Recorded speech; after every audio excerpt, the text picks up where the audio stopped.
Hello বন্ধুরা, রয় রবীন্দ্রমুক্ত একাডেমিতে তোমাদের সবাইকে স্বাগত। আজকের ভিডিওটি সেই সমস্ত বন্ধুদের জন্য যে সমস্ত বন্ধুরা এবছর রবীন্দ্রমুক্ত বিদ্যালয় থেকে মাধ্যমিক পরীক্ষা দেবে। তোমাদের কিছু গুরুত্বপূর্ণ প্রশ্ন ছুটি গল্পের রবীন্দ্রনাথ ঠাকুরের লেখা ছুটি গল্পের থেকে কিছু গুরুত্বপূর্ণ প্রশ্ন এবার তোমাদের সামনে আলোচনা করব, যে প্রশ্নগুলো প্রতি বছর পরীক্ষায় এসে থাকে। যদি ভিডিওটি ভালো লেগে থাকে অবশ্যই লাইক ও শেয়ার করবে এবং চ্যানেলটিকে সাবস্ক্রাইব করবে। প্রথম প্রশ্ন, ছুটি গল্পটি গল্পগুচ্ছের কোন খণ্ডে সংকলিত হয়? উত্তর, প্রথম খণ্ড। দ্বিতীয় প্রশ্নটি, ছুটি গল্পটি কবে রচিত হয়? উত্তর, 1229 বঙ্গাব্দে। পরের প্রশ্ন, ছুটি গল্পটি কোন পত্রিকায় প্রকাশিত হয়? উত্তর, সাধনা।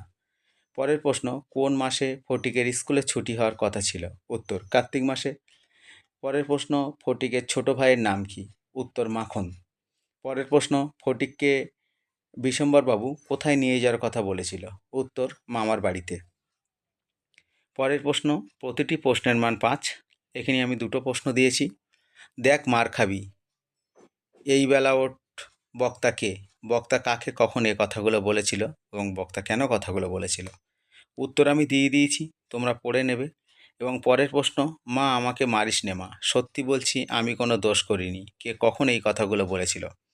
এরও উত্তর এখানে দেওয়া আছে, তোমরা সবাই পড়ে নেবে এবং ভিডিওটি ভালো লাগলে লাইক ও শেয়ার করবে। নমস্কার।